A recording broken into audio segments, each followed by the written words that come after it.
Good morning students. Today we are going to learn about measures of dispersion.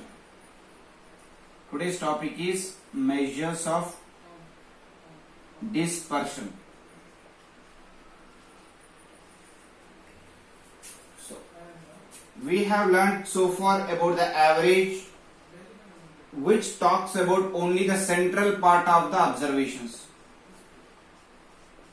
Central part of the data, that is average.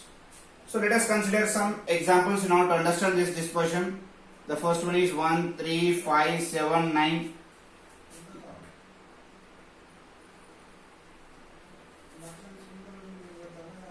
Seven, 8, 9, 10, 11, 3, 6, 9, 12, 15, 5, 9, 13 and 17.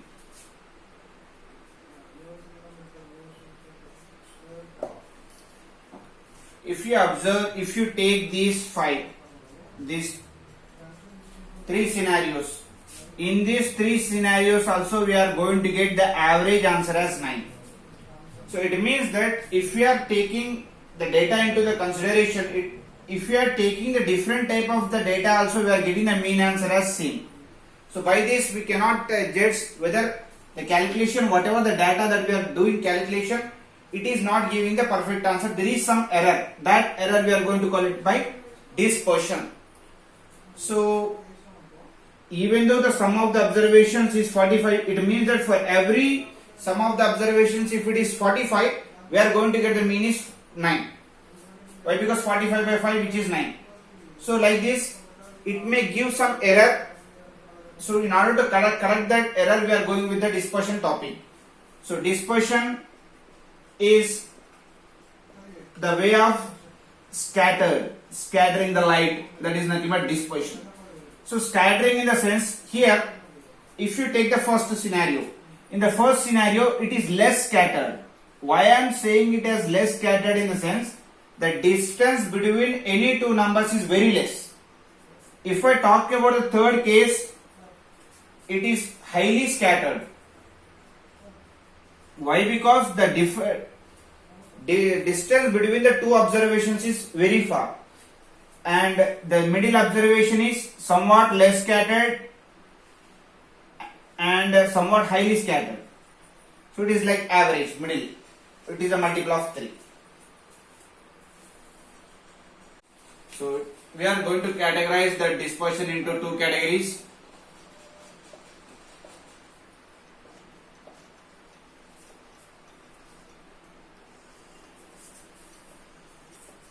So the first one is the measures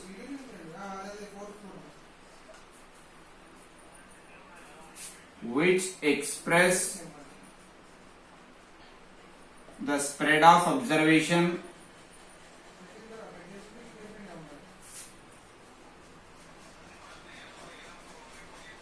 by distance. So if there is the just now we have discussed about the spread of the observations, it means that distance between the observations. If you are talking about the distance between the observations, so we are going to talk about, this is the first category. So we can take into categories like range, and the second one is quartile deviation or quartile deviation. Quartile deviation. So this is one category. If we the same second category, the measures which express we are going to express the spread of observations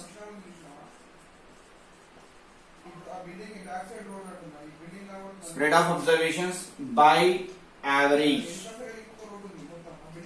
So we are going to call it as, so in this case we will take mean deviation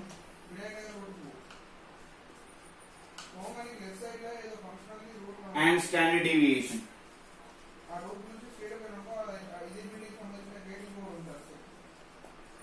Mean deviation and standard deviation.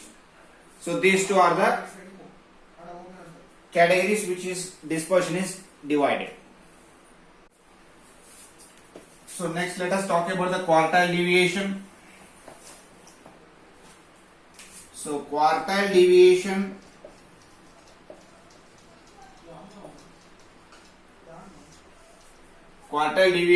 is given by quartile deviation is half of Q3 minus Q1, where Q3 is third quartile, Q1 is first quartile.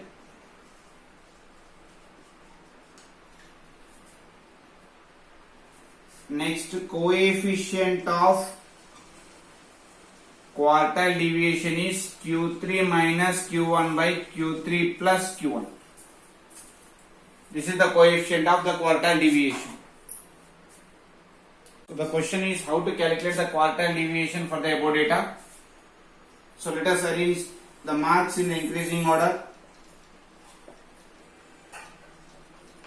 So first one is 12, 15, 20, 28, 30, 40 and 50. 4 plus 3, 7. Okay, total 7 observations. So the marks number of observations are 7.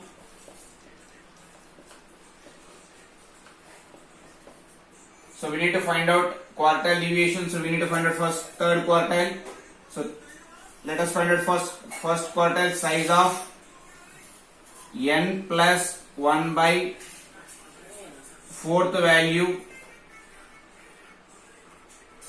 So size of n plus 1, that is 7 plus 1 by fourth value. So 8 by 4, which is second value. So size of second value. So in the arrangement, the size of the second value is 15. Next, third quartile, size of n plus 1 by 4 into 3 the value, that is, so already we got it as second value. So size of 7 plus 1, 8 by 4, which is 2, 3 to the sixth value. So in the order 1, 2, 3, 4, 5, 6, sixth value is 40. So we got Q1 and Q3. Now quartile deviation, we know that the quartile deviation is, so quartile deviation is 1 by 2 into Q3 minus Q1, that is 1 by 2 into Q3. Third quartile is 40 minus second quartile is 15, which is 25 by 2, 12.5. This is the quartile deviation. Next, coefficient of the quartile deviation. So coefficient of quartile deviation is Q3 minus Q1 by Q3 plus Q1. So Q3 we have 40 minus 15 by 40 plus 15, so which is 25 by 55.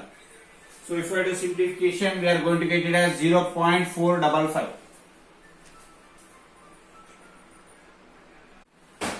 Next, let us discuss the next question. So in this question, we need to find out the quartile deviation only.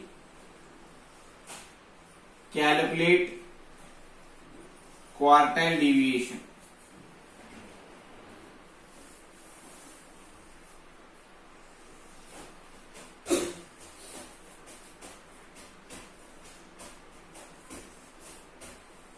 So first let us write class intervals, frequency, and then we are going to get cumulative frequency. So class intervals 10 to 20, 20 to 30, 30 to 40, 40 to 50, 50 to 60, 60 to 70, 70 to 80. So frequencies are 12, 19, 5, 10, 9, 6, 6. So cumulative frequency is 12, 41, 46, 56, 65,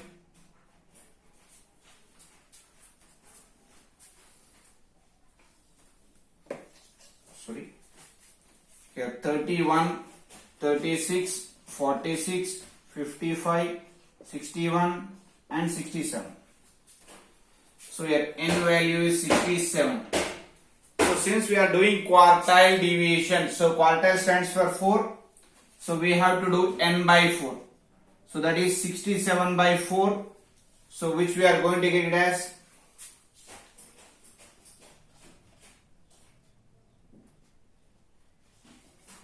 so 16.75. N by 4th value is. So 16.75 means definitely it is going to lie in. Therefore, quartile 1 lies in 20 to 30 class, and values are, so the values are lower boundary is 20 and cumulative frequency CF is 12, frequency is 19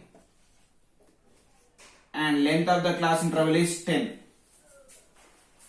So we have quadrille 1 is equals to L plus n by 4 minus CF by F into H.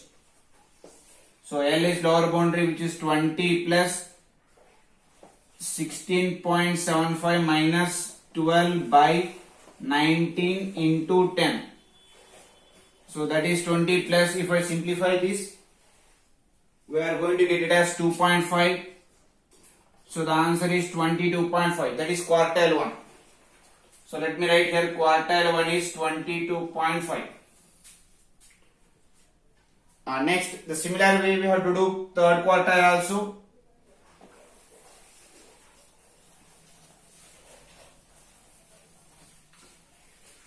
So third quartile, that is 3n by 4.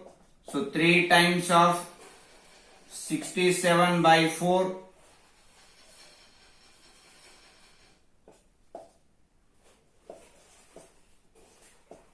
So that is 4 4 16, 4 7 28,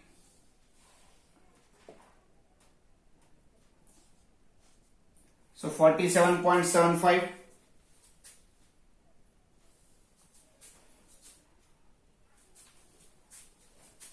So quartile 3 lies in 50 to 60. The values are as follows. So you can see that 47.75 is less than this, so it will be CF and this will be F and this will be L. So L is 50 and F is 9. Cumulative frequency is 46 and 3n by 4 is 47.75. So the formula is for Q3 is L plus 3n by 4 minus CF by F into H. Length of the class interval is 10. So L is 50. So 50 plus 3n by 4, which is 47.75 minus cumulative frequency is 46 by 9 into 10. So that is 50 plus 1.75 by 9 into 10. So if I further simplify, we are going to get the answer as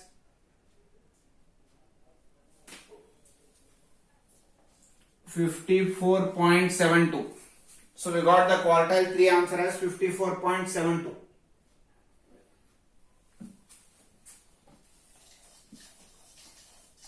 So we require now quartile deviation. We know the formula for quartile deviation as 1 by 2 into Q3 minus Q1. That is 1 by 2 into Q3.